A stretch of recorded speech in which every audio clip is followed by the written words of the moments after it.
गाजियाबाद में civil defence का ऐतिहासिक संवाद। राज्य मंत्री धर्मवीर प्रजापति ने वार्डनों को दिया नया विजन। 400 से अधिक स्वयंसेवक हुए सम्मानित। गाजियाबाद के हिंदी भवन में उस समय उत्साह और सम्मान का माहौल देखने को मिला जब उत्तर प्रदेश सरकार में नागरिक सुरक्षा एवं होम गार्ड विभाग के स्वतंत्र प्रभार राज्य मंत्री धर्मवीर प्रजापति ने सिविल डिफेंस के वार्डनों और स्वयंसेवकों के साथ सीधा संवाद किया। इस विशेष कार्यक्रम में 400 से अधिक वार्डन और स्वयंसेवकों ने भाग लिया। ये देखते हैं हमारी खास रिपोर्ट। गाजियाबाद के हिंदी भवन में आयोजित इस भव्य कार्यक्रम की शुरुआत डिप्टी कंट्रोलर अनुराधा सिंह और चीफ वार्डन ललित जायसवाल द्वारा राज्य मंत्री धर्मवीर प्रजापति का पुष्पगुच्छ और पौधा भेंट कर स्वागत करने के साथ हुई।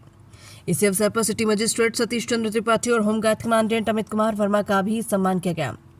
डिप्टी कंट्रोलर अनुराधा सिंह ने सभी अतिथियों का स्वागत करते हुए सिविल डिफेंस की भूमिका पर प्रकाश डाला, जबकि सहायक डिप्टी कंट्रोलर नीम सिंह ने मंत्री धर्मवीर प्रजापति के सार्वजनिक जीवन और कार्यों से उपस्थित स्वयंसेवकों को परिचित करवाया। खचाखच भरे सभागार में राज्य मंत्री धर्मवीर प्रजापति ने अपने अनुभव साझा करते हुए बताया कि कारागार मंत्री रहते हुए उन्होंने जेलों में महिला कैदियों के बच्चों की शिक्षा की व्यवस्था कराई, वर्षों पुरानी जेल मैनुअल में बदलाव करवाया और हजारों गरीब कैदियों को आर्थिक सहायता देकर रिहाई का रास्ता आसान बनाया। उन्होंने कहा कि समाज सेवा केवल शब्दों से नहीं बल्कि संवेदनशील निर्णयों से होती है। मंत्री ने होमगार्ड जवानों के लिए 5 लाख रुपए तक की कैशलेस मेडिकल सुविधा, दुर्घटना की स्थिति में 5 लाख रुपए की अनुग्रह राशि तथा बैंक के माध्यम से 35 लाख रुपए तक की अतिरिक्त सहायता जैसी योजनाओं का भी उल्लेख किया है। उन्होंने कहा कि सरकार नागरिक सुरक्षा और होमगार्ड परिवार के कल्याण के लिए लगातार काम कर रही है। कार्यक्रम में दौरान सिविल डिफेंस के वार्डनों और स्वयंसेवकों को समाज में अपनी अलग पहचान बनाने, आपदा प्रबंधन, जन जागरूकता और सेवा भावना को और मजबूत करने का संदेश दिया गया। मंत्री ने यह भी कहा कि उनके कार्यकाल में प्रदेश के सभी जिलों में सिविल डिफेंस की स्थापना की दिशा में महत्वपूर्ण प्रगति हुई। सिटी मजिस्ट्रेट सतीश चंद्र त्रिपाठी ने सिविल डिफेंस गाजियाबाद की कार्यशैली की सराहना करते हुए कहा कि स्वयं सेवकों का समर्पण समाज के लिए प्रेरणा है। वहीं divisional warden Sudhir Kumar, AK Thakur, Sujit Kumar Prasad, Deepak Agarwal और हर्ष वर्मा ने वार्डनों की भावनाओं और सुझावों को मंत्री के समक्ष रखा। कार्यक्रम का एक भावुक और प्रेरणादायक पल तब आया जब 26 जनवरी 2026 की गणतंत्र दिवस परेड में उत्कृष्ट प्रदर्शन करने वाले सिविल डिफेंस की वार्डनों को राज्य मंत्री धर्मवीर प्रजापति ने अपने हाथों से प्रशस्ति पत्र प्रदान कर उनका उत्साहवर्धन किया। इस अवसर पर भाजपा महानगर अध्यक्ष मयंक गोयल और BK शर्मा ने भी राज्य मंत्री का स्वागत किया। कार्यक्रम के अंत में deputy controller Anuradha Singh, chief warden Lalit Jaiswal तथा अन्य अधिकारियों ने अतिथियों को स्मृति चिन्ह भेंट कर किए। अंत में चीफ वार्डन ललित जायसवाल ने सभी अतिथियों, अधिकारियों, जनप्रतिनिधियों और उपस्थित वार्डनों एवं स्वयंसेवकों का आभार व्यक्त करते हुए कार्यक्रम का समापन किया। तो ये था गाजियाबाद से सिविल डिफेंस और होमगार्ड परिवार को नई ऊर्जा देने वाला विशेष संवाद कार्यक्रम, जहां सेवा, सम्मान और समाज के प्रति समर्पण का संदेश पूरे जोश के साथ दिया गया। इसके जो कार्यकर्ता हैं उनको आप सम्मानित भी करेंगे। आज पहली बार ऐसा हो देखा जा रहा है कि सिविल डिफेंस के लोग सम्मानित। देश की आज़ादी के बाद सिविल डिफेंस का जब गठन हुआ उसके बाद 15 जिले की 17 इकाई से आगे बढ़ नहीं पाया। माननीय मुख्यमंत्री के नेतृत्व में मैं हृदय से साधुवाद करता हूँ सिविल डिफेंस परिवार की ओर से माननीय मुख्यमंत्री जी का। उन्होंने संपूर्ण उत्तर प्रदेश में इसका गठन किया।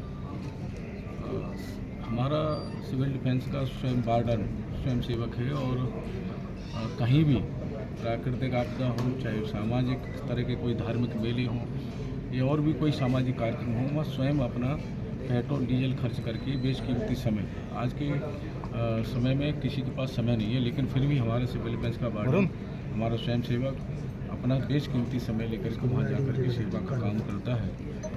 तो हम लोगों का दायित्व बनता है। मैंने जैसे ही इस विभाग का दायित्व संभाला, जहाँ जहाँ हमारे सिविल डिफेंस पहले से गठित थे वहाँ जाकर के उनके साथ संवाद करना, उनकी बातचीत करना और उनका जो अच्छा काम करते हैं उनका प्रशस्ति पत्र देकर उनको सम्मानित करना, हौसला बढ़ाना, उनके साथ बातचीत करने से होता है कि अनुभव सामने आते हैं निकल करके और हमें क्या करना होता है, क्या हम अच्छा कर सकते हैं, ये चीज़ें सब सामने आती हैं और ये सब होता है बातचीत के माध्यम से। तो यही कार्यक्रम है उन लोगों का उत्साहवर्धन करना। सर, सवाल एक ये भी है कि 2027 चुनाव का आगाज हो चुका है। मुख्यमंत्री जी खुद लगभग 25% जगहों पर खुद जा चुके हैं। क्या लगता है कि 2027 चुनाव को लेकर कौन सी विपक्ष पार्टी से मुकाबला रहेगा और एनडीए कितनी बढ़त बना के 2027 चुनाव जीतेगा? देखिए, सही बात यह है कि विपक्ष में और हमारे यहाँ इतना अंतर है, भारतीय जनता पार्टी का संगठन और सरकार है।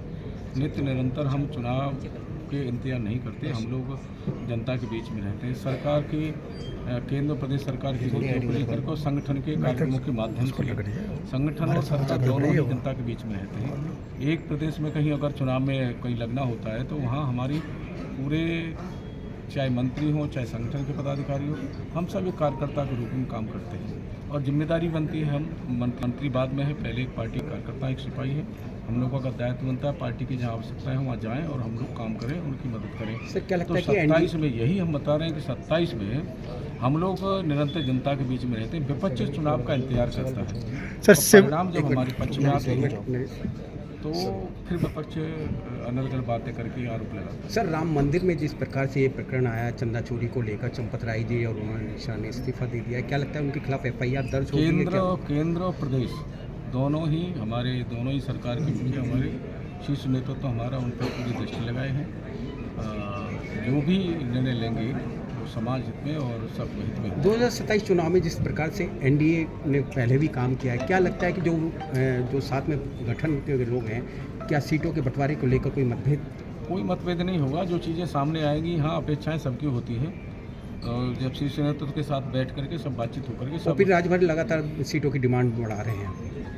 नहीं, OP राजभर के बयान भी कई बार आए हैं कि हमारा कोई मतभेद नहीं है और कोई मनभेद भी नहीं है, हम लोग मिलकर के चुनाव करें। सर आपातकालीन स्थिति में सिविल डिफेंस सबसे पहले स्थिति आती है और आज आप इन लोगों से संवाद करने आए, तो मुख्यतः क्या आपकी रहेगी, संवाद किन परिस्थितियों में रहेगा? देखिए निश्चित रूप से अब तक जिन लोगों ने हमारे यहाँ सिविल डिफेंस में सेवाएं दी हैं तो हम लोगों का दायित्व बनता है उनके साथ संवाद करके उनके जो लोग अच्छा काम करते हैं उनको प्रशस्ति पत्र देकर उनका हौसला बढ़ाना, यही है और संवाद में चीज़ें निकल करके आती हैं। धन्यवाद।